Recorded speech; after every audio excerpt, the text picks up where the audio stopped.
now. And at this point, Alan, if you could record, that would be terrific. Good afternoon, everyone. My name is Sarah Shemlansky. Before we jump into today's event, I would like to offer a land acknowledgement on behalf of myself and NEADS. Many of us here today are settlers calling in from across the lands that are now called Canada, and it is important to acknowledge that the land from which we join are the traditional, unceded, and unsurrendered territories of the First Nations, Inuit, and Métis people. Myself and NEADS are located in what we call Ottawa, Ontario, which is located on the traditional, unceded, and unsurrendered lands of the Anishinaabe Algonquin Nation. As a settler on these lands, I recognize that it is important to acknowledge and remember the first peoples on whose traditional territories I work, live, and play. These lands were often taken through violent, non-consensual means, and colonial violence and structures persist in our society today. As settlers, it is crucial that we examine and understand our positions within the oppressive colonial structures and work in solidarity with the diverse Indigenous peoples of the land as they fight for their rights, recognition, and representation. As such, I commit to educating myself on anti-racist and decolonial practices and unlearning the internalized colonial biases into which I have been socialized. It is important to remember that a land acknowledgement is only a very small step in ongoing work towards disrupting and dismantling the harmful colonial legacies and structures built into our everyday lives, and we cannot allow them to become token gestures. Instead, we must remember that genuine land acknowledgements can act as sites of potential disruption to work towards undoing Indigenous erasure and remind ourselves of the violent colonial histories of the territories on which we live, work, and play. They also serve as a reminder to think critically about what more we can do to build better relationships with the Indigenous peoples of these lands and work towards reconciliation. If you would like to learn more about the land on which you live, you can visit native-land.ca. Thank you very much, Sarah. We have 4 panelists for today's event, and I'm going to let them introduce themselves in a moment, but I'll just name who we've got. We have Heather Willis from Toronto Metropolitan University, Emily Hartman and Stephanie Evans from Wavemakers, and Alexis Buchan from the Center for Research and Work on Disability Policy. So to start us off, can you tell us a little bit about your organization and yourself and the work that you do? And Heather, I would like to start with you. Sure, thanks, Elizabeth. So my name is Heather Willis, pronouns she and her. I am the Accessibility Coordinator at Toronto Metropolitan University, which is a university in downtown Toronto. I lead an initiative called AccessTMU. I'm a disability graduate, disability studies graduate actually from TMU from about 20 years ago, from when the program first began. And I'm a lifelong wheelchair user. Wonderful. Thank you so much, Heather. I'd like to pass it over to Alexis next. Thanks, Elizabeth, and great pronunciation on my last name. I was working on that one. Yeah, it's great. So I have a number of different affiliations. I am a postdoctoral fellow at McMaster University in the Department of Economics, where I'm studying disability inclusion and the green economy, so interest in disability inclusion and climate action. I'm also an advisor and consultant working with the International Disability Alliance, and I'm an educator and instructor at McMaster in the School of Rehabilitation Studies, and a former contract faculty member at Laurier Brantford in the Social Justice and Community Engagement program, and an adjunct faculty in the Critical Disability Studies program at York, as well as connected to the Center for Research on Work Disability Policy. So a number of different roles I currently have right now, which keeps me quite busy in addition to my personal life. So I have a number of pets who you may hear at some point during this talk, hopefully not, a young child who's not here right now. I do not have lived experience of disability, but I've been working in allyship and in solidarity with the disability movement locally, nationally, and internationally for about 15 years now. Thanks. That's great. Thank you so much. And I was very excited when I heard Laurier Brantford. I don't often hear of people that are also from Laurier Brantford. So wonderful. That's one of my alma maters. Stephanie, I'd like to turn it over to yourself and then Emily. Hi, I'm Stephanie Evans from St. John's, Newfoundland. and I'm in my last year of social work at Memorial University. I identify as a disabled student, and I've been with Wavemakers for about 2 years.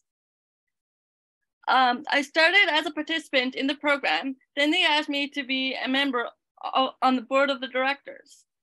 My role on being on the board is helping make decisions when it comes to the Wavemaker program. For example, when the topics of students are involved, I give feedback or ideas or other things related to the students.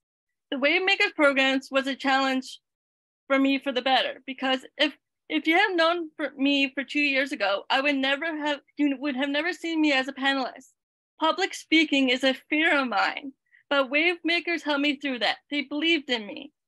During the program, as a group, we came up with an idea to reduce barriers. We created the Pocket Guide app to help people find which stores, parks, buildings, sidewalks, and more that are accessible. The app crowdsources reviews from users to help map out accessible areas around the world. Receive customized accessibility ratings through our advanced filtering feature with available training options for businesses and a points earned system that can later benefit businesses. Wonderful. Thank you very much. And Emily, I would love to have a few words from you to introduce yourself. And if you'd like, tell us maybe a thing or two about Wavemakers, just for some context for folks who may not know about the program. Certainly. I am so excited to be here, and tough act to follow with Stephanie's introduction. But my name is Emily. I am the Director of Student Engagement for Wavemakers. I'm an educator, I'm an artist, I'm queer. I have a chronic condition, and I have the privilege of passing with that in most of the things that I do. I work with lots of organizations in a volunteer capacity, like Steps to Flourish, which is a student-led mental health organization, also from one of our amazing alumni. And I also work with Start Proud, which helps queer undergraduate students to connect with professional networks. To tell you a little bit about Wavemakers, we are a groundbreaking virtual reality career building program, and our whole mission is to give Canadian students the opportunity to thrive in the workplace of the future. We are funded and supported by the Government of Canada through the Innovative Work Integrated Learning Program, and our program is all about supporting students to develop and strengthen their skills and future-proof capabilities to connect with leading employers, build networks, and gain experiences that are going to help them stand out in the future and to really understand themselves as skilled, capable, and ready for a future of work that in many ways is quite unknown. Wonderful. Thank you so much. I can see that there's going to be such a rich conversation this afternoon.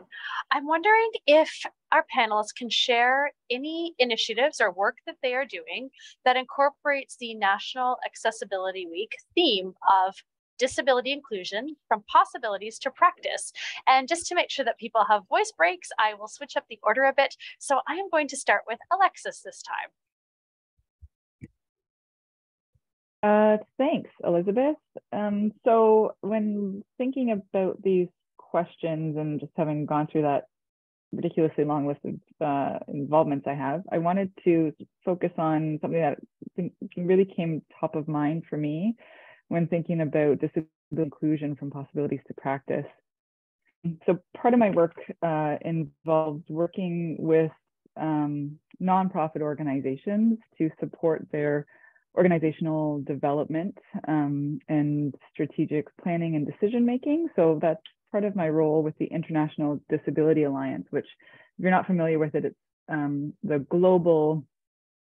it's a global organization of organizations of persons with disabilities. So an organization run by and for people with disabilities that includes 14 other global and regional OPDs, or organizations of persons with disabilities around the world. They do a lot of work in the global south as well as a bit in the global north, and they're currently in the midst of working on their strategic planning process. So I've been working with them to develop a theory of change for the organization. So this is a process where they're thinking about, what does disability inclusion mean to us? What does it mean from the perspective of people with disabilities around the world? How do we promote a transformative society? And so thinking about this really long-term goal, we've been working through how to connect with all of their various members and all of the members of their members, so lots of people engaged in this work, to think about how to achieve this long-term goal of disability inclusion, which can seem really lofty and sort of utopian in a way, and break it down into preconditions and outcomes that can lead towards that, all the way down to their specific strategies in their organization, and thinking about what their short-term strategies and activities are, what their short-term impacts and outcomes are going to be in the next 3 years in order to reach this longer-term goal, and then engaging other people with disabilities with a particular focus on underrepresented groups of people with disabilities, which includes people, NAAD people, people with psychosocial disabilities, labeled with intellectual disabilities, women, Indigenous people, LGBTQ people, like diverse people with disabilities in that work as well. So it's really connecting the sort of short-term immediate work with, like, in their practice, with these big possibilities for transformative change and connecting people based on that goal. And I think this is something that can be adapted in the education system at like an institutional level, at a departmental level, and at a program level. I'm a big fan of thinking through what change do we want to achieve in the world, and how do we want to get there? So that's what I wanted to share about that.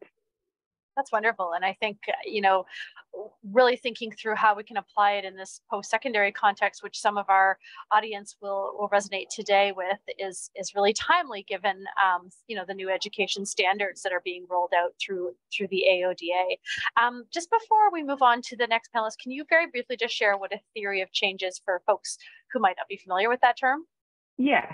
So a theory of change is anytime like a program or an organization or a group wants to articulate what sort of social change they want to achieve in the world. And then so identifying what that goal is, and then working backwards from there to think, what do we need to achieve in order to achieve that goal?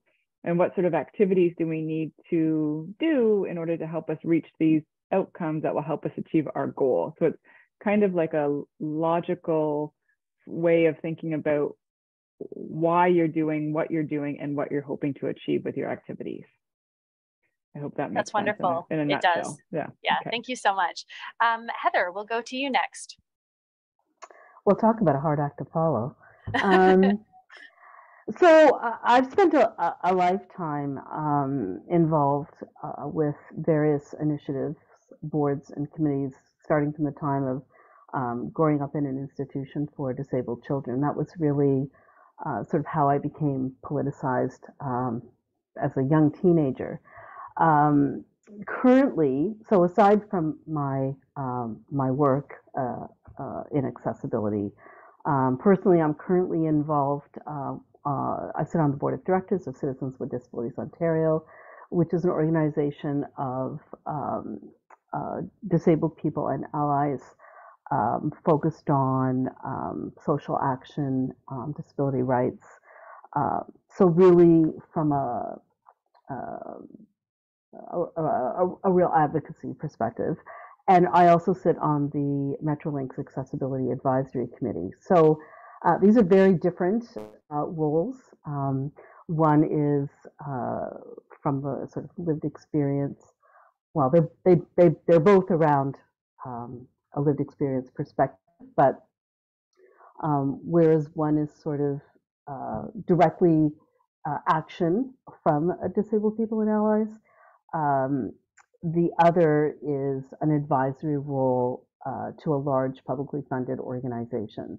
But what they have in common is the opportunity to influence practices and therefore possibilities by providing a lens of the experience of lived disability.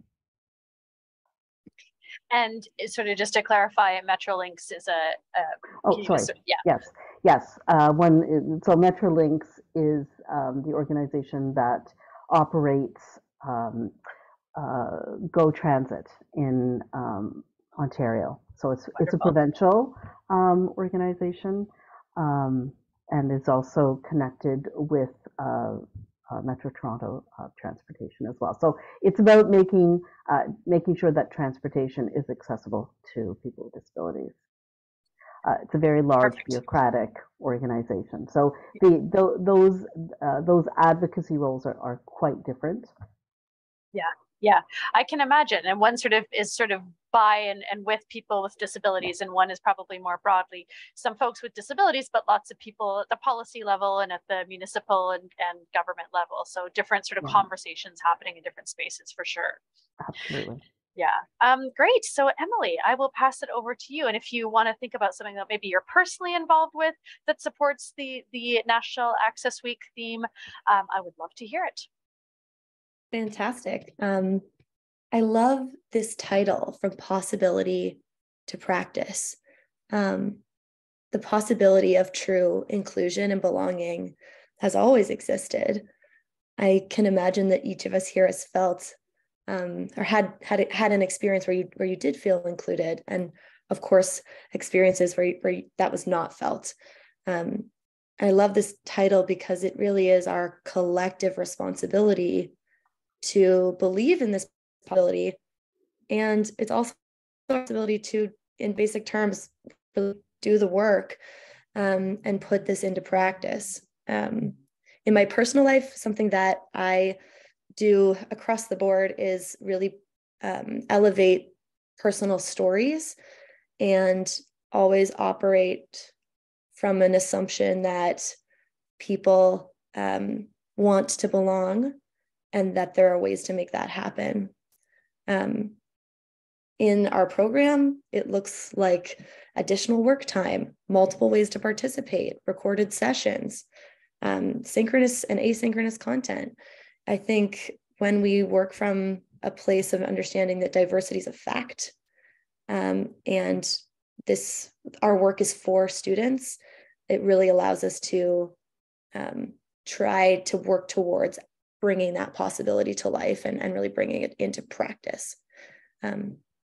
Yeah, and I think Stephanie probably has lots to say on this too. Yes, Stephanie, I would love to hear something you're personally involved with that supports the theme for this year, from disability inclusion to possibilities to practice. Perfect.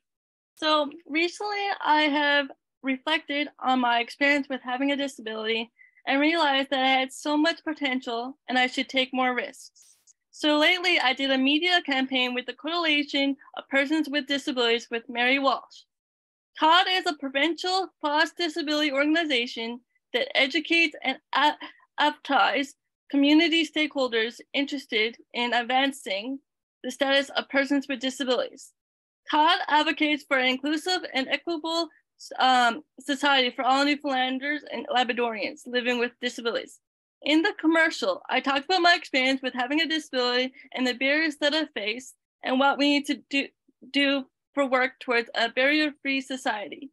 I also been working on 2 projects where I'm working with OceanWise, focusing on mental health, accessibility, and the environment.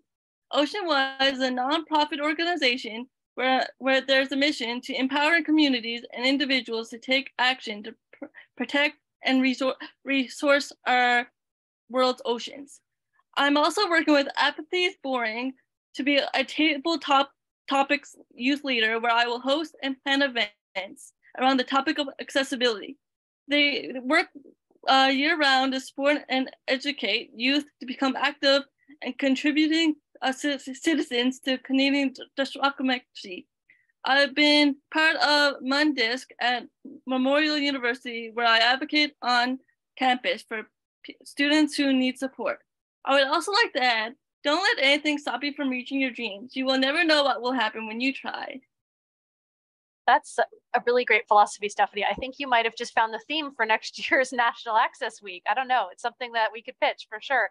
But I just wanted to pause and say that we at NEADS are very familiar with Mundisc, and they are a friend and partner of ours. We were actually at Memorial University of Newfoundland in November of 2022, and we had a wonderful opportunity to hear from students, student leaders, and faculty with disabilities about barriers on campus and some of the initiatives that are being being undertaken to support removal of those barriers. And we had a wonderful opportunity to engage in your student space, which is, if I understand correctly, one of the fully accessible spaces in Newfoundland with an accessible stage. So that was incredible. And I'm so thrilled that you mentioned Mundisc. So big shout out to them.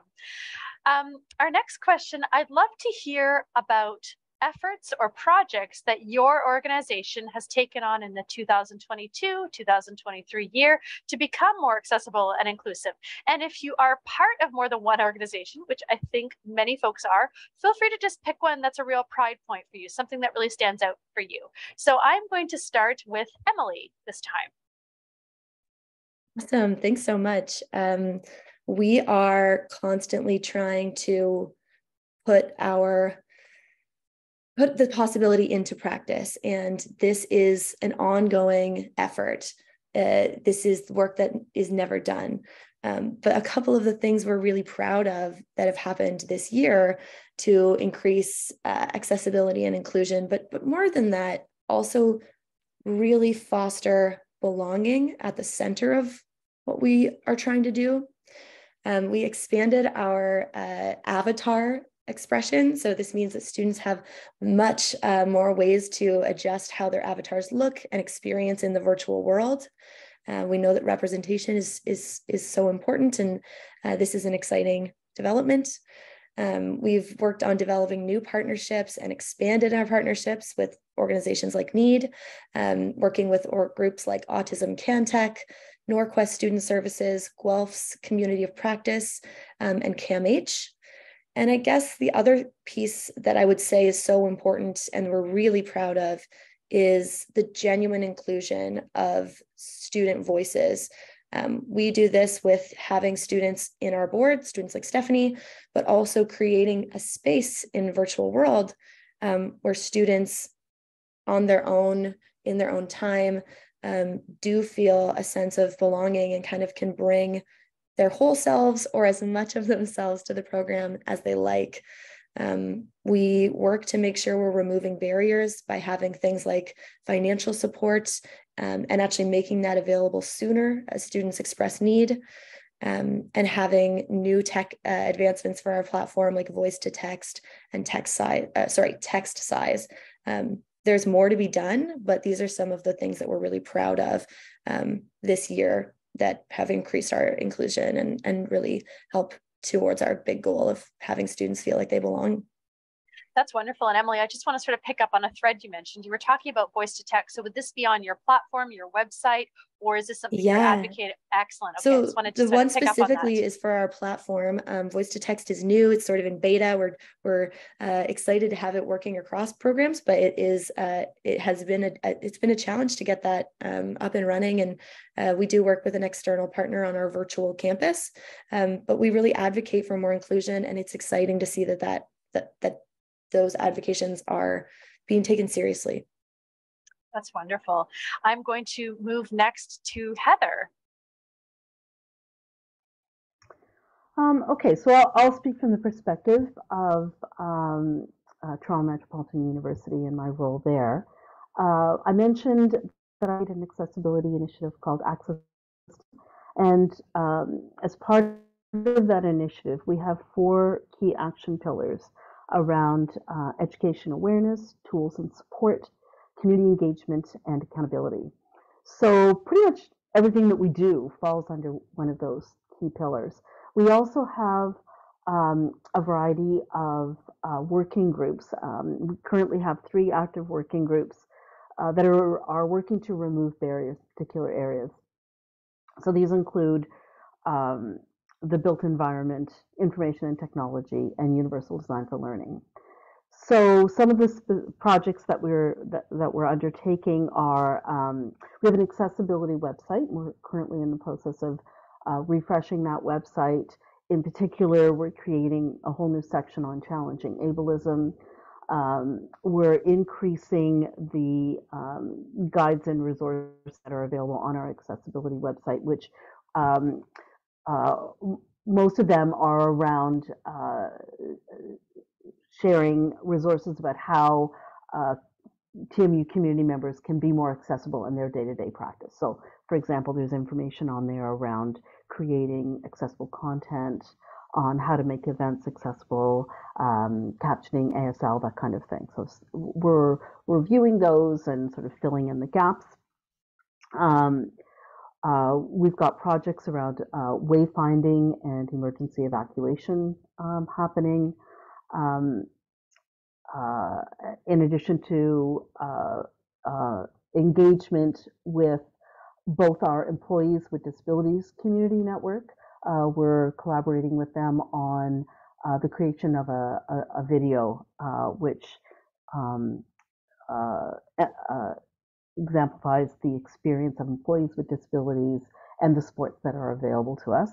We're working with our student engagement group, collaborating on events and working on an awareness tool that is really aimed at students. We have our mandatory employee AODA training that everybody has to take, but that's really around employees, and we want to develop something specifically for students. So those are a few things that we're working on right now. That's wonderful. I just want to pause and acknowledge that yes, this will be recorded. It is being recorded now. So somebody popped a note to me in the chat. So I just want to acknowledge that. And also, Heather, I just wondered if I could pick up on a comment you made. You're building an accessibility website with some key themes. Who is the target audience? So this would be students, staff, community members, all of the above? So we've had this website in place for many years. We're currently refreshing it. Our slogan is accessibility in the classroom, accessibility in the workplace, accessibility on campus. So Gotcha. Those resources are aimed at the entire community. Some will be of more interest to students, some to faculty, some to staff. So the whole range. Wonderful and very needed for sure. Stephanie, I'd like to turn to you next. A project or an effort that your organization has taken on in 2022-23, and sort of if you can speak a little bit about, how that's helped to become more accessible and more inclusive. And I know Emily has started, so if there's something you want to pick up on, feel free to go ahead, or maybe you want to talk about a different initiative. Okay, so I know that being part of Wavemakers, that being inclusive is very important to us. Having that connection with each participant is very important, so we know what support they need to succeed in the program. Also, being on the board, having that lens, and being that voice for students is very important to me. Recently, I helped out with the new Wavemakers magazine. I talked about my experience with having a disability and in a new program like Wavemakers. Let me tell you about the new program is scary, especially when you have a disability. Because for me, I wasn't sure that it was going to be accessible and accommodating. But meeting with the Wavemakers crew, they were very supportive and understanding and was willing to help with any obstacles that could cause me to have anxiety with starting a new program. Some of the other very helpful accessibility and supports were one-on-one support for students after the program ends, LinkedIn endorsements, and Wavemakers senior team often serve as references for students applying. With the virtual campus, it was accessible where it was online and not in person. Also, since it was a virtual reality, there was avatars and people got to get to know me and not Stephanie with the disability. The program was very helpful because with the help of my group, my mentor, and the staff, I was able to try something new that I wouldn't have done. And being able to create a project, work on my self-growth, and make strong connections. That's wonderful, Stephanie. And I was listening as you were speaking, and something that really resonated with me is the ways in which this program really incorporates so many principles of inclusion just in the very core of how it's built. So for example, this flexibility, you can do the modules or do the work when it suits you, that it's online, that there's virtual reality avatars so that people who perhaps are a little bit shy, or perhaps people that need some time to kind of think about what they're going to say and how they're going to say it, can interact comfortably. So I'm just, when you're speaking, what really stuck for me was how this program at its very core is built to be inclusive for everybody, but it really helps people that traditionally maybe couldn't take part in a WIL program because of the rigid structure of the program. So just something I was thinking about as you were speaking. And Alexis, over to you. So now it's my turn to have tough acts to follow. I will just share one example that again kind of came top of mind when thinking about this question. And part of my role as an instructor at a couple of different universities, I recently took part in an accessibility subcommittee as part of a larger program coordinating committee in one of the programs I was teaching in. And so the program coordinating committee was comprised of a group of faculty, full-time faculty in the program, professors, who talked about program development, curriculum development, and so on, and how to engage. So my work there was part of that larger committee, but then there was this subcommittee focused specifically on how to advance and enhance and increase accessibility in the program. So the subcommittee included myself, as well as another tenured faculty member and a couple of students who identified as people with disabilities.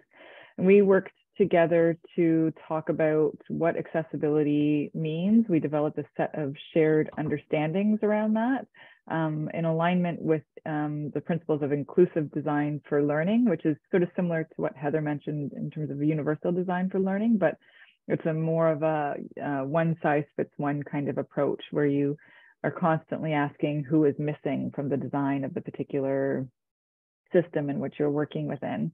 So this inclusive design for learning approach was something that we brought to the program coordinating committee, who apparently in the past had not taken up much of the idea around advancing accessibility or inclusion.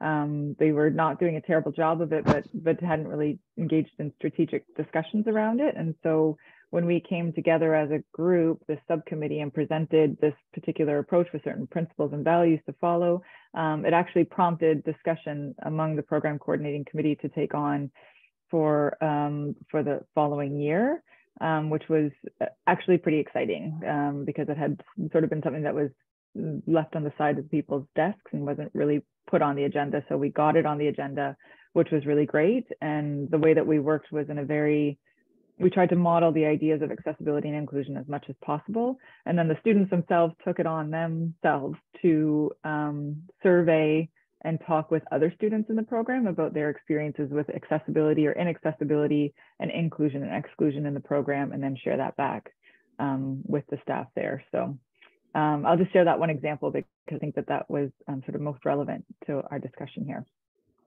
Yeah, and a couple of things that stood out for me for sure, and Emily's popped some things in the chat here: anticipate and build from foundation. So I love this idea of being proactive, not reactive. And so building accessibility in at the core. And then the other piece that I love is this one size fits one. I think sometimes there's a little bit of a misconception with UDL or UD that it's one size fits all. And it's not, it's the opposite. It's being able to be flexible and nimble and engage with people in multiple ways. So I think what you've said there is really poignant, especially when we're coming into an age now where so many of us as TAs and instructors and leaders are thinking about how do we bring people back, given that we're still, COVID will be with us, more of an endemic, but we're coming back to in person, but still making sure that our learning is inclusive. So I think there's a lot of really great points to think about there. So what obstacles have you experienced in pushing these projects or efforts forward? Funding, yes, time? I'm going to send you another link. There's another thing going on at webinar. I'm just switching to that one. I think there's maybe somebody not on mute who's perhaps so if we could just remind everybody to mute themselves, that would be great. Thank you so much. So I'll just read that question again. What obstacles have you experienced in pushing these projects or efforts forward? It could be funding, time, or resources. And I'm going to start this time with Heather. So all of the above that just mentioned for it's like I sure. read your mind. Funding, time, resources, absolutely. But you know what is connected to all three of those things is attitudinal barriers and biases. Because really, if you can get past those, if you can change people's perspective, then it's interesting how that can impact resources, times, and funding. You know, those things are obviously a reality, and I know, you know, thinking about when we think about resistance around individual accommodation, for example, often these are related to resources, whether it be, you know, I don't have the time to do this, I don't have the funding to do this. And so what we need to do is remove those barriers. And that's part of the initiative that we have around our website, and putting resources right there that people can easily access, providing that support to them. So we need to remove those. But I would say that attitudinal barriers are probably the biggest obstacle, and they're related to all of those others. Yeah, for sure, because it's all about, you know, what we prioritize, right? So if we don't prioritize accessibility or accommodations or innovations in our budgets, it's because we don't believe it's important. Or if we don't allocate staff to that initiative or that project, it's because we don't believe it's important. Or maybe we believe it's important, but we don't believe it's a priority at this time. So the attitude for sure coils around all of those. Emily, what are your thoughts? I just love what Heather had to say so much about attitude, and we're really fortunate on our team to have a really inclusive, positive attitude around belonging. It's like many folks have said today, it's really at the core. To your question about obstacles, yes, I would say we try and have an attitude around technology as or a mentality, I guess, that it can be a great equalizer, but it does not always work like this. And technology is not a neutral, unbiased entity. I mentioned a few successes around our tech, but there's a long way to go to really making this work for even more people. It's a matter of innovation can really empower inclusion and drive it. But it really does have to be considered from the beginning. We chose this platform because it's accessible in remote and rural areas. It doesn't require a VR headset. It doesn't require a gaming computer. And so if we hadn't been thinking about those things in the beginning, you know, we would be in a potentially very different position. The other obstacle I would add is that we can always benefit from working with more partners. We have some incredible experts on the team around DEI, but there's no one better to work with than the folks who have disability and access as their main focus. And so I'll put that out there as well, that we're trying to work with and learn from more partners, and we are deeply collaborative. We will let you know where the sharp objects are in VR education for sure. And so partnerships is something that we can always expand on. Yeah, and you know, so many things you said resonated, but I want to pick up on a couple of themes and threads, and thinking about accessibility more broadly. So, you know, the cost of participating in a program could be an accessibility barrier, or the fact that somebody may not live in an urban center with high speed or, you know, 5 Wi-Fi might be a barrier. And so I think the way you've built your system takes, of course, into account accessibility from the purely disability lens, but then that more holistic approach of accessibility, thinking about who are we not letting into our virtual doors because our program right from the get-go isn't accessible, either because of cost or because of equipment that's needed.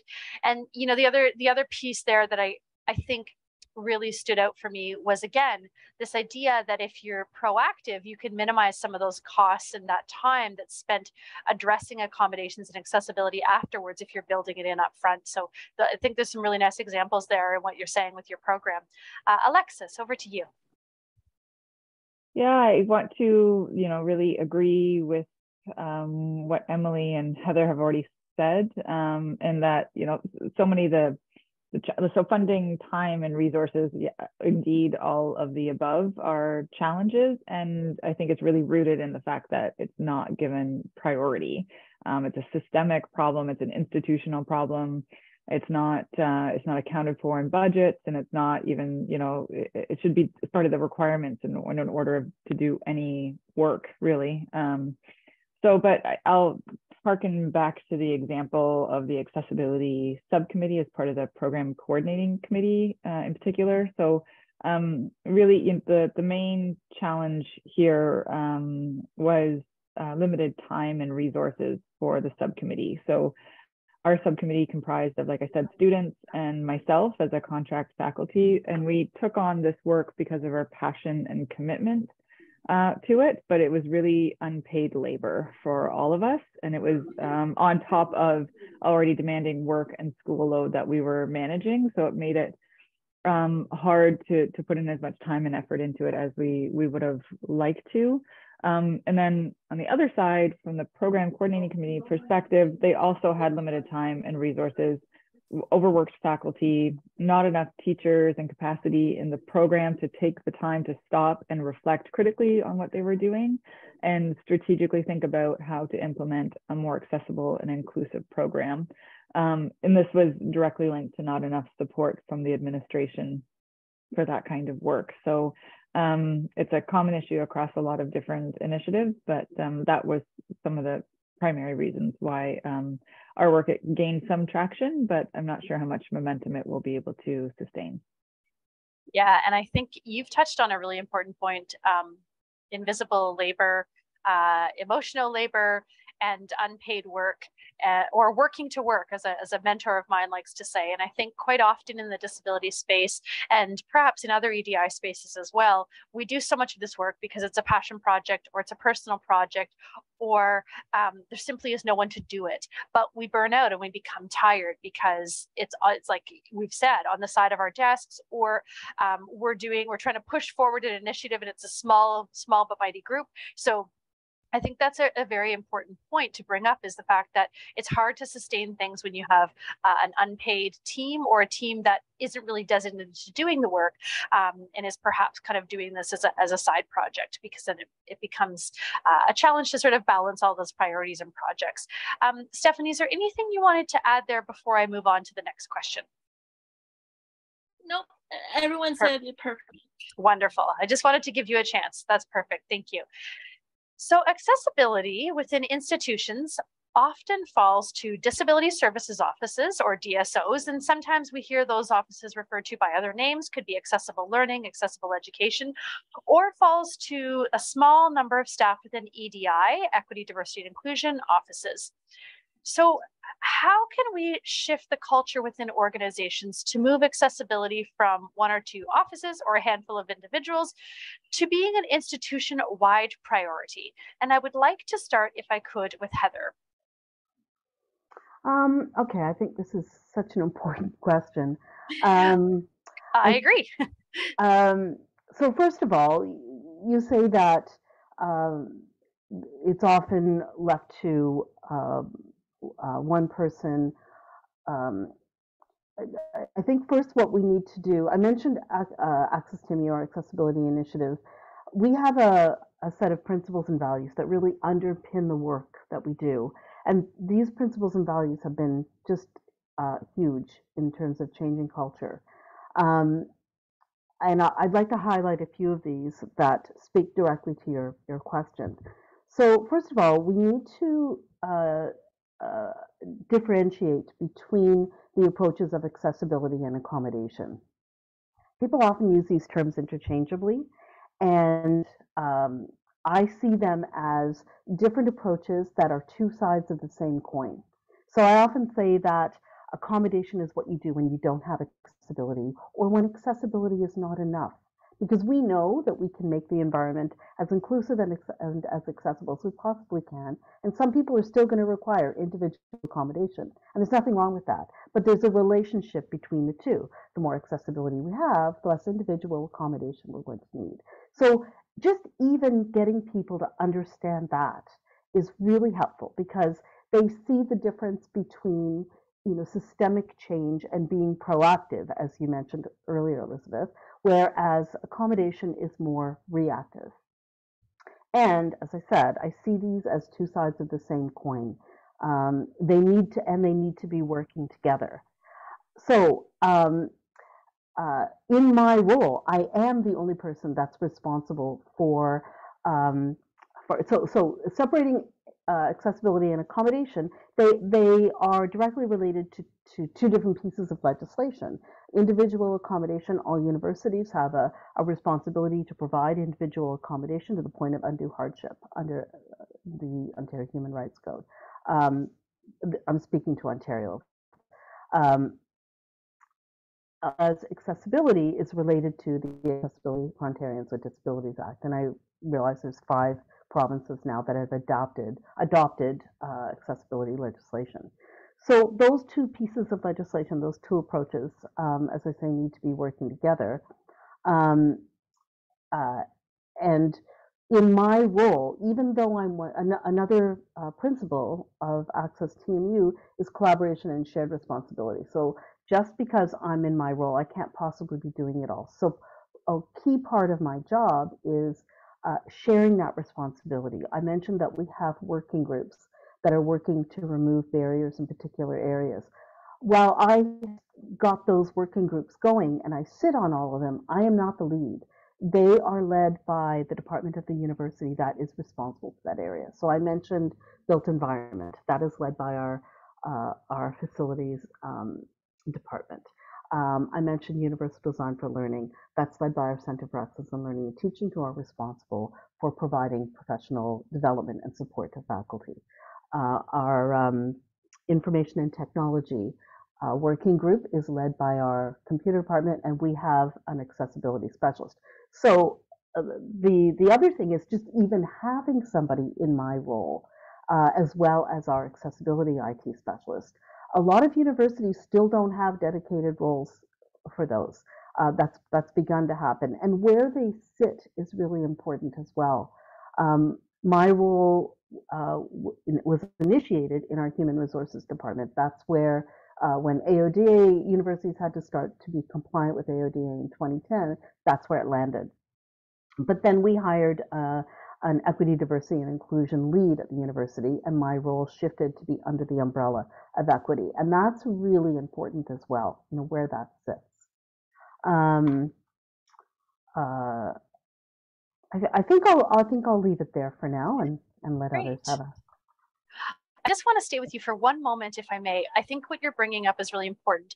And so just to kind of help us take this idea of accessibility and accommodations being two sides of the same coin, do you think you could share an example of where a student or a staff member might have needed an accommodation because accessibility wasn't enough?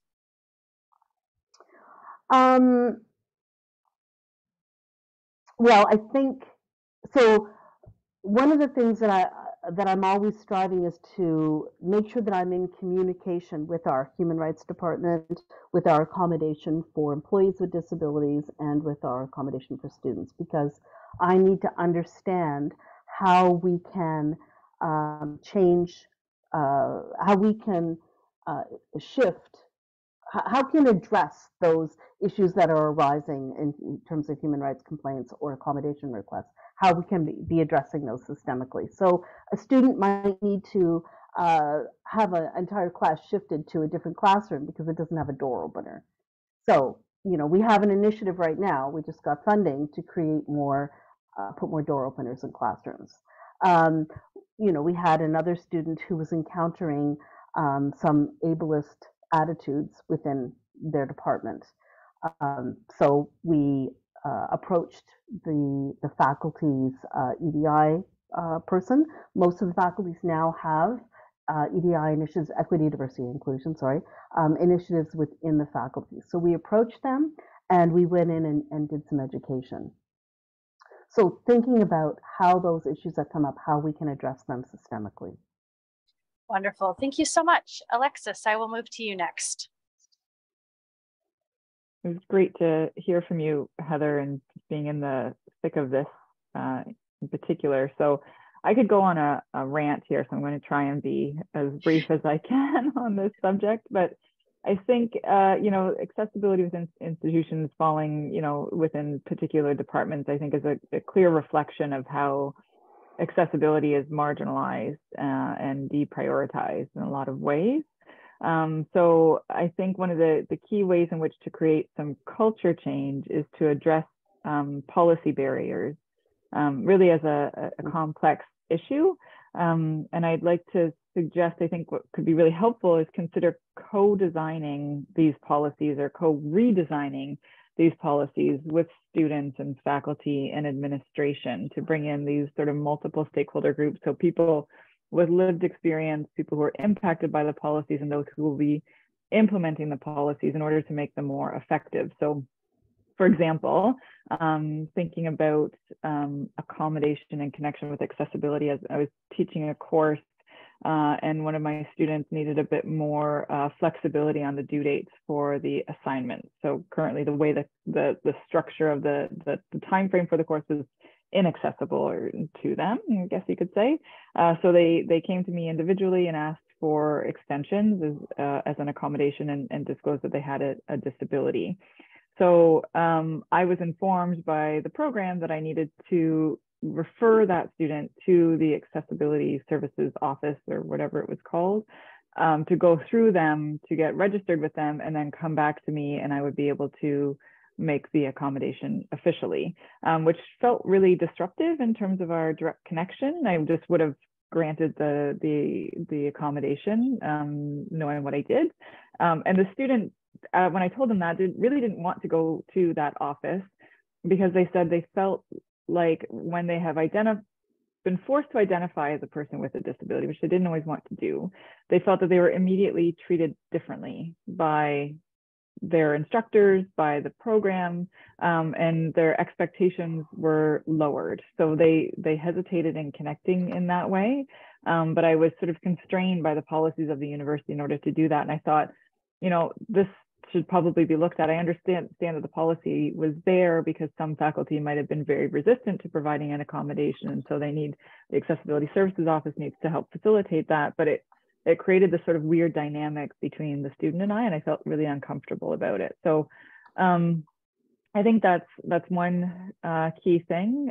But, more broadly thinking about accommodations too, I think one of the ways to create some really profound culture change is when people want an accommodation to provide that accommodation without the need for any sort of medical documentation.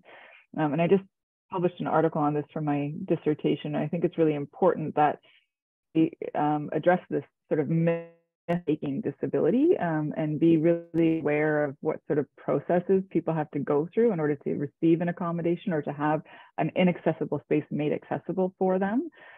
So that's, I think, another way of providing some change. And then, of course, providing more funding, more time to make accessibility and inclusion planning part of, say, in an education system, and part of a faculty workload. So via like course releases, for example, maybe even hiring students as research assistants or teaching assistants to help support that process, and then evaluate the accessibility and inclusion of programs across the institution. So I'll stop there, but I think it just requires a lot of system change. Yeah, I just want to pick up on something that you said before I remind Emily and Stephanie of the question and continue on, and that is this faking disability or faking a need for accommodation. And one of the things that I'm very passionate about addressing is this topic of imposter syndrome through a disability lens. And so I think sometimes what happens, especially in academia, is we feel like we don't really belong, or there was a mistake and we didn't really get it, admitted on our own merits. And I think those fears are heightened when you have a disability and you are maybe asking for extra time, or you are maybe asking to do something a little bit differently. Because I think academia is so rigid in its structures and its processes and how and why we do things, that when we sort of disrupt that a bit, or we change that a bit, that kind of imposter feeling can come quite strongly as a student and as a learner. And we're sort of always having to address that. Like, how do we say, I'm still actually getting what I need to get out of this, but I'm maybe doing a little bit differently. So it's something that really resonated with me in your comments. So Emily, I'll turn to you. How can we sort of shift this conversation of accessibility out of disability services offices and not out of, but broadening from disability services offices and EDI offices and making it, embedding it in the culture of institutions. So, broadening it out from one or two spots. It's interesting. I'll share two thoughts, and I'll keep them brief because I really do feel that Alexis covered them. The first one is to just make it easier for students to submit or make known their needs and to respond with action. Of course, disclosure is not a simple issue to the point around medical documentation, but that process is often complex with lots of steps. It's not made clear to students. So it should be made easier, and we should listen and respond quickly. I think doing that allows more students to get the things that they need, and even more students can see and experience what happens when you are able to go in and ask for what you need and see the effects of that.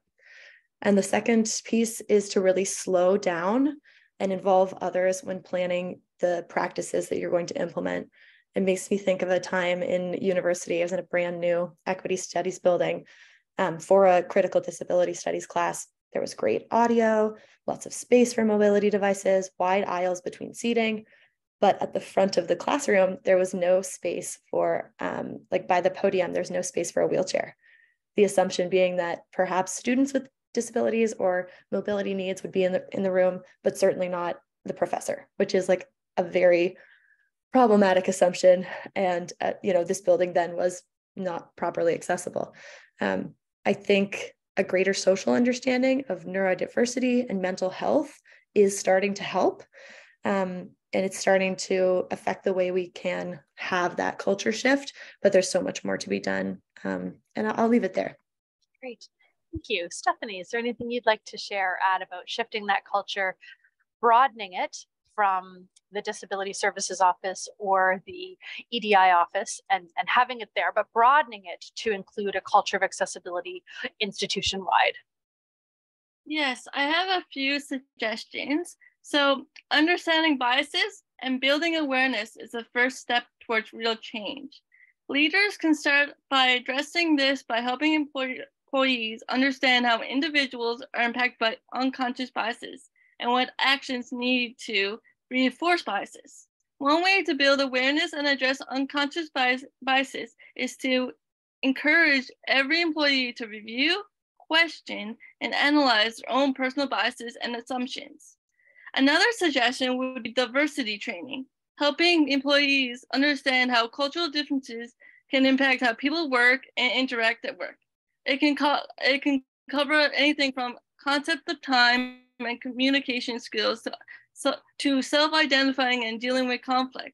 The diversity training that is offered is optional, tends to be more effective than when it is mandatory.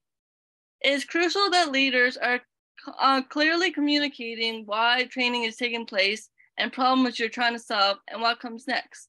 They will keep people motivated and also help them understand how the learnings tie back to broader company goals. Another thing that comes to training is the willingness to spread awareness and be comfortable with the word disability. Thank you very much. So just thinking about, as individuals with disabilities and allies, how do we address the concern of cost when it comes to accessibility in our advocacy work? It's often a barrier that's cited, so I wanted to take a few moments to have a discussion around how we address this concern. So I would like to start with Alexis.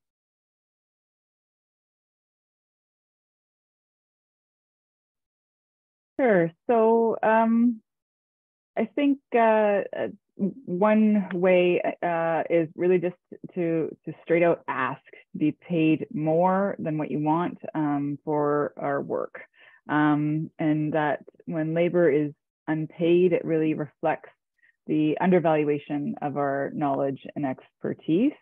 So, I've heard so much from different groups and organizations and individuals with disabilities about they're so sick of being consulted over and over again and asked to volunteer on these committees that look really prestigious and like a really great opportunity. And of course, people want to have their voices heard and they want the opportunity to participate, but it's often It can be unpaid or very low waged kind of work.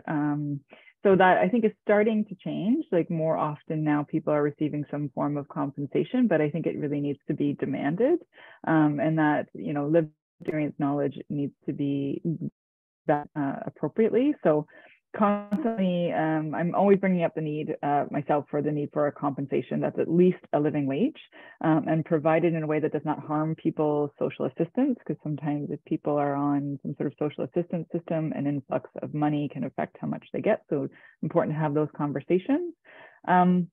But also being open to opportunities outside this sort of capitalist regime, and knowing that there is a lot of power in volunteer work untied from like institutional and organizational mandates and commitments. So, you know, I think a lot about the work that's happening with disability artists and art, and how that's sort of outside of those bounds, and some of the beauty that can happen when volunteers come together. I just think there needs to be a better balance of that. So harnessing the power of community, as well as another way I think that's been really innovative in terms of reusing and sharing items and resources. So thinking of examples of like lending libraries of tools, for example. There was an example of that in Waterloo where people had, you know, physical like hammers and screwdrivers and tools and drills and things like that that people could share. And in Hamilton, there was an initiative to create a lending library for assistive technology, which was another way in which to support people to gain access to those things, especially if they wanted to use it for advocacy work, but that wasn't a requirement of it. So those are some of my thoughts on that question. Thank you. And Emily. Thank you. Cost. It's really interesting. I mean, funding is always something that we talk about, and access to funding. But I'll say as well that the cost of not being inclusive is too high. The cost of not changing the minds of employers around who's well suited for a role is too high. The cost of not actively welcoming more students into programs is too high. And yet, my personal opinion is that it can be dangerous to use that model exclusively, that says, you know, being inclusive is good for business, because we've seen how EDI projects or initiatives, especially with that soul mindset around being inclusive is good for business, we've seen how they've panned out. They often don't create a sense of belonging. They can get abandoned. They can get not fully actualized.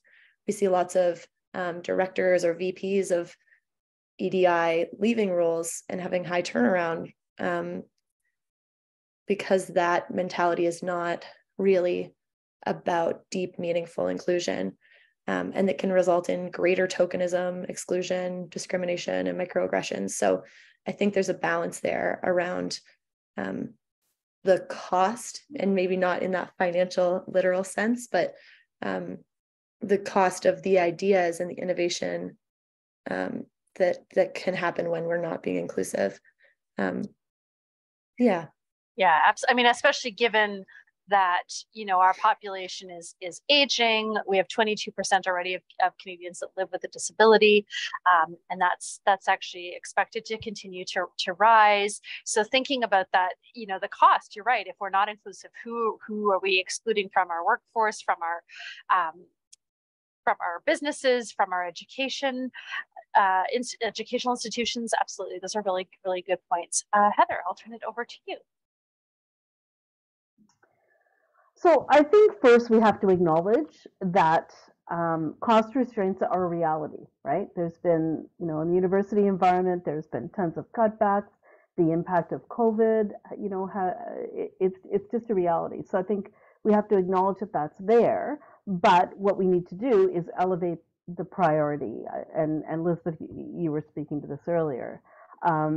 We have to make the powers that be, you know, the folks that hold the purse strings, understand the importance of accessibility and inclusion, and that when we're creating more, you know, accessibility for individuals with disabilities, it's going to benefit everyone. You know, kind of a if you build it, they will come sort of thing, right? So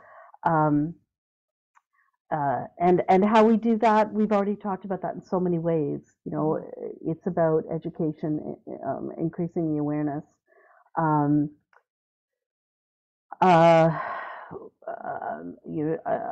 talked about our principles and values. So another one is intention. You know, that when we're not being intentionally inclusive, we might be unintentionally exclusive. So it's not about placing blame, but understanding that we need to be intentional, and that includes funding and cost. I totally agree around the business lens, not necessarily with Emily around the business lens, not necessarily being the best approach.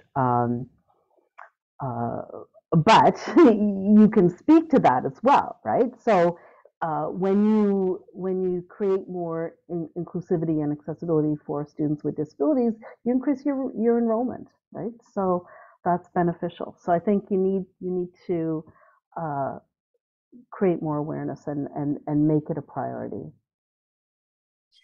Great, thank you. And absolutely, I think sometimes, just to your comment around awareness, we don't know what we don't know, right? And so I think sometimes, and I've experienced this as a student, you know, when I bring up an accessibility concern, the response is we never would have even thought of that. And so you're right, like we don't know what we don't know. So raising that awareness and building it into the culture is really key.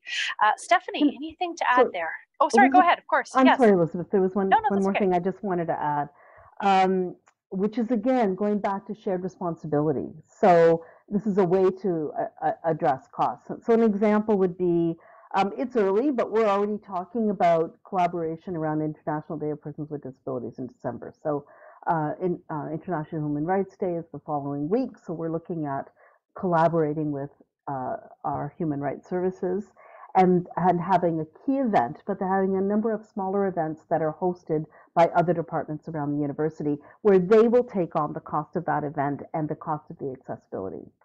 So sharing that responsibility across the university. That's interesting because we, within our student union, in the last couple of years, have actually designated an accessibility fund. And when it came out, I think there was a little bit of misconception that it was only to be used for events about disability or accessibility. And we were sort of pushing back and saying, no, anybody who's running an event can use this fund to make their event accessible. And so I think, to your point, it's that cost sharing, but also sort of just bringing this conversation to the table about, how can we share the responsibility of making events inclusive beyond just events that focus on disability and accessibility. Right. Stephanie, is there anything you'd like to add there about cost? Yeah, as a person with a disability, the best advocate is yourself. When it comes to the questioning, it's best to use your voice your concerns, and willing to have the conversation. And when we have those conversations, that's when change starts to happen. Wonderful, thank you. So again, that raising awareness piece. Our final question before we move to a little bit of Q&A, and I am seeing some starting to pop into the chat.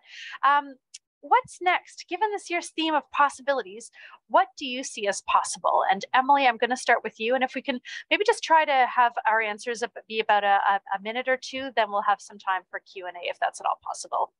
Yeah, thank you. I think in terms of possibility, we're really hopeful and actively working towards building networks, new communities, partnerships, and of course, hopeful about funding. We are hopeful that we can work towards using technology and skills development learning as an enabler of innovative inclusion when we are particularly thoughtful about it. And we're confident that it's possible and will happen that more students can access work integrated learning who haven't been able to before in sort of traditional ways, because what we're offering is something that is for everyone, but very much for them and for us, right? For the community that needs it and has been underrepresented in those kind of traditional co-ops and internships. And I'm going to leave it there. I know Stephanie has some awesome stuff to say, and she can run that for sure. Wonderful. I'm going to turn to Stephanie next. What's possible, or what do you see as possible? What's next? Okay, so the improved disability access infrastructure to make participation and inclusion easier for people with disabilities. Programs must make sure that all activities involving people with disabilities are accessible and meet their needs. For example, meeting times and invitations should be sent far enough in advance to allow this necessary. Also, more people with disabilities need to be the focus of engagement initiatives in order to co-create knowledge and learning that are representative of the larger population of persons with disabilities. Programs looking forward to input on design should seek out a diverse range of community members, researchers, and advocates with disabilities. Additionally, co-produced knowledge can assess other players in development and policymakers in mainstreaming more fruitful disability inclusive procedures and in their initiatives. Wonderful. Thank you so much, Stephanie. Those are great points. Heather, what's possible?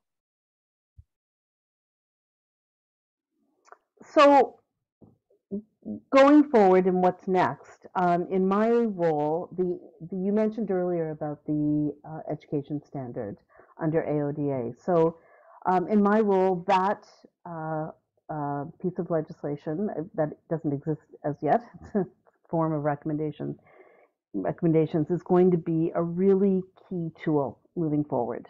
The AODA as it exists is really aimed at the business community. And we know that we can be completely compliant with AODA and still have tons of barriers. And the education standard recommendations are much more comprehensive and address many of the barriers that specifically exist in universities. So we're not waiting for the legislation. I've been for the last year sharing information about the recommendations and asking how I can support others in implementing those recommendations. In terms of what's possible and a vision, we have some things that we look to in terms of a vision that include things like, if we're a university where events are fully inclusive, where dismantling barriers is a welcomed and encouraged dialogue, where faculty and staff have the resources and tools needed to be inclusive practitioners, where students are able to participate in all aspects of university life, where there's less need for individual accommodation because accessibility just is. These are things that we look to for the future at the university. I really like that. Bringing the conversation about education standards to the fore even before the legislation is officially rolled out, and that'll mean that you're more prepared and ready to support students and faculty and staff when the legislation is officially rolled out, for sure. Alexis, I'm going to end with you, and then we will open it up to Q&A. So what's next and what's possible? Great. I'll be really brief because I think Emily and Stephanie and Heather covered it all, but I think this conversation has done something in terms of identifying where there have been some successes. So I think looking at those and using these in order to maintain hope, going back to the conversation around burnout and the amount of labor that's involved in trying to promote accessibility in an inaccessible world is really important. And so, I'm hopeful in the growth of cross social movement organizing, cross disability collaboration. And I'm also hopeful in the power of some newly elected political representatives kind of push back on some of the other political forces that are setting us back in some way. So for example, Sarah Jama is a racialized person with a disability that works very strongly from a disability justice perspective. And she's the newly elected NDP MPP here in Ontario and really challenging some of the conservative policies. So without getting any further with that, that's some of I think identifying excesses, looking with well and harnessing those.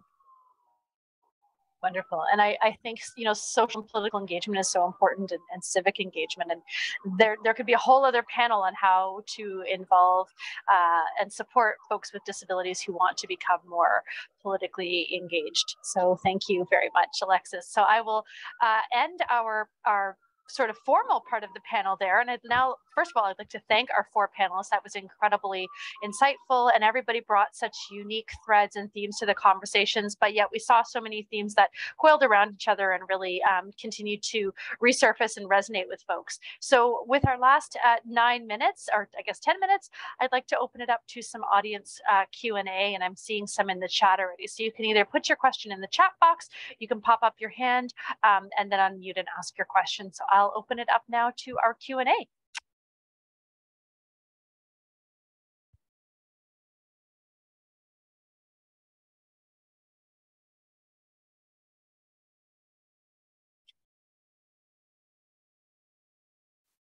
I did see one comment in the chat. I'll maybe just read it. It had to do with that UW, which I assume is University of Waterloo, that there's one form to indicate disability or medical diagnosis that people have to complete. So I just wanted to acknowledge that comment, and some compliments in the chat for Stephanie about her presentation and her work with Wavemakers. And oh, so Tessa has just corrected me. It's University of Winnipeg. So I apologize for that. And Tessa, if you want to share more about that, feel free, but not necessary if you don't wish to. Other thoughts or comments?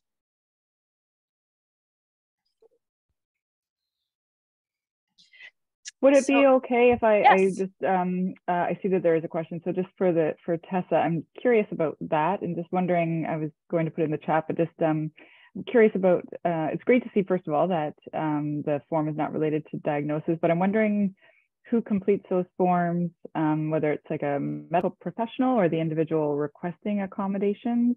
And is it something that's needed when people are not aware of their functional needs and options for accommodations? And just sort of some questions around that, which may or may not want to be answered here, but something to, I'm just curious about, and or something to think about.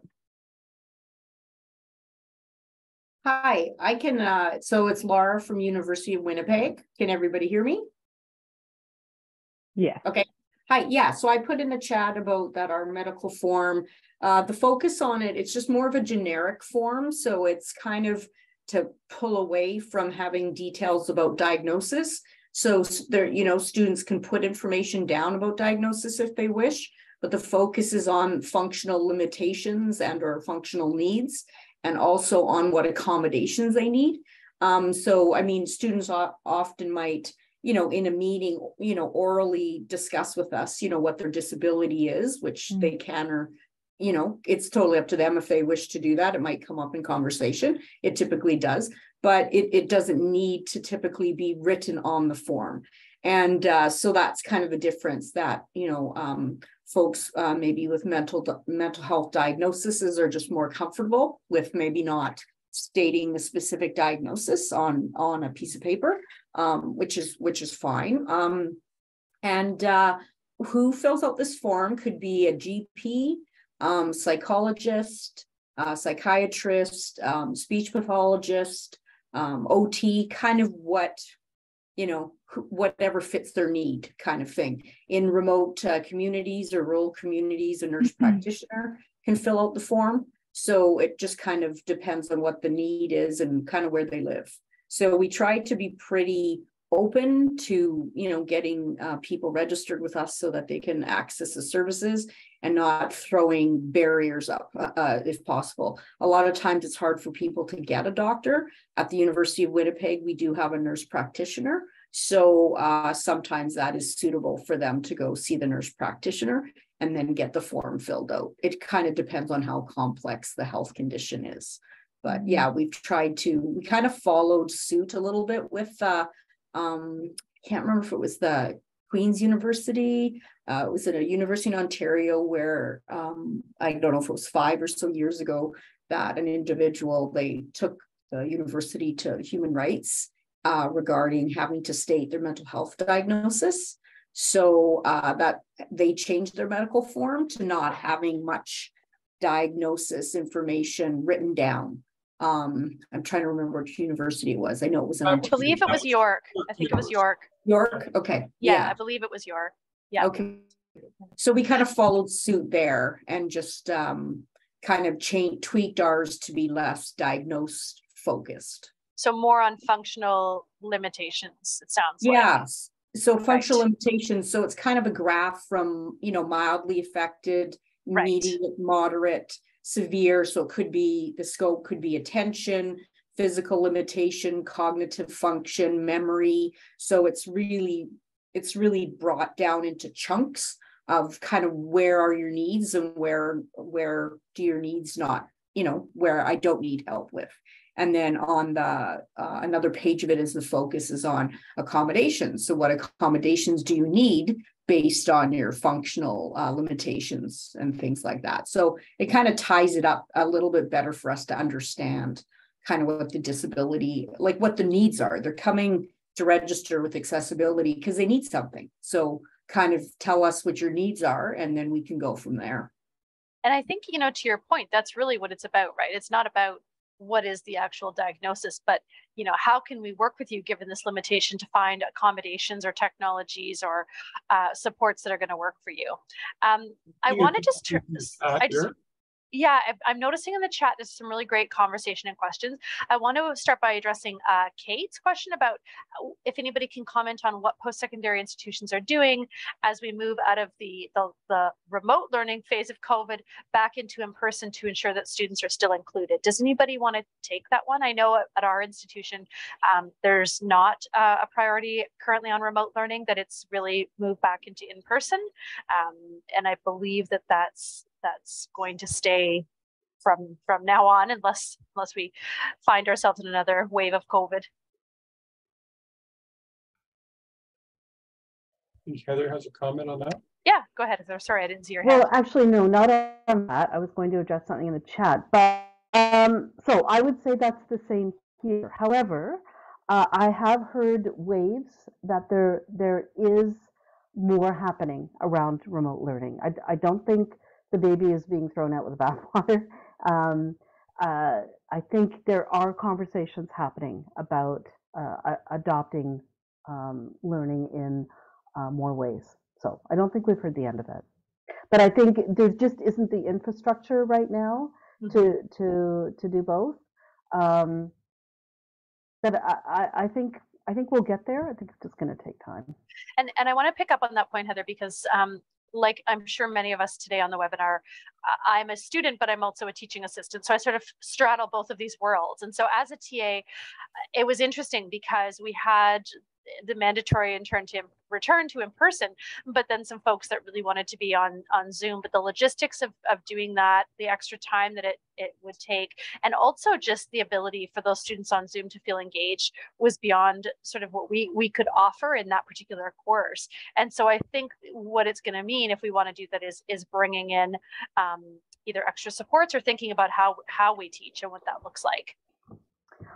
So I just wanted to address, Heather Mitchell asked in the chat about, did I state where it lands as important? And I think she's referring to when I was speaking about where my role sits at the university, and so why that's important. So I said that it was initiated in human resources, and I think where it sits is important because it's in human resources. People often see that as an administrative check mark. They think it only refers to employees, where it really applies to the entire community. I often feel that people don't trust human resources, which is strange. Before I came to the university, I worked in a hospital for many years, and human resources was always helpful part. I didn't see as anything. It was pretty. Anyway, I came here and it was, and this has changed, the culture around that has changed, but it just seemed that there wasn't trust. And so, but more importantly, seeing accessibility under an equity envelope is really important, to see it as an equity issue. Again, referring to our principles and values, and I'll put a link in the chat to those. one of them is disability is diversity, not deficit. So we're always talking about the benefits of diversity and how that brings a more enriched perspective on everything that you're doing. But we're usually talking about cultural diversity, maybe 2S LGBTQ, but we're not thinking about disability in that way at all. Disability is something off in the corner that's a problem to be addressed. And what that's saying is that perspective, the lens of lived experience of persons with disabilities is a valued one as well. So, where that initiative sits under an equity, diversity, inclusion lens is important for that reason. Thank you so much. I do know that there's more questions. I do want to be mindful of time. So I think what I'll suggest is that we stop the recording and thank folks. If people would like to stay for a few moments, that's wonderful. But I do want to be mindful of the time for our interpreters and speakers and our ASL and LSQ as well. So I do want to wrap us there if that's okay, and thank everybody for coming, giving an hour and a half of your time to talk about this very important issue. I want to again thank our funders, the LSQ and ASL interpreters, the interpreters for language, of course our speakers, and our tech people that make this event happen. So thank you very much, and happy Pride and happy Accessibility Week.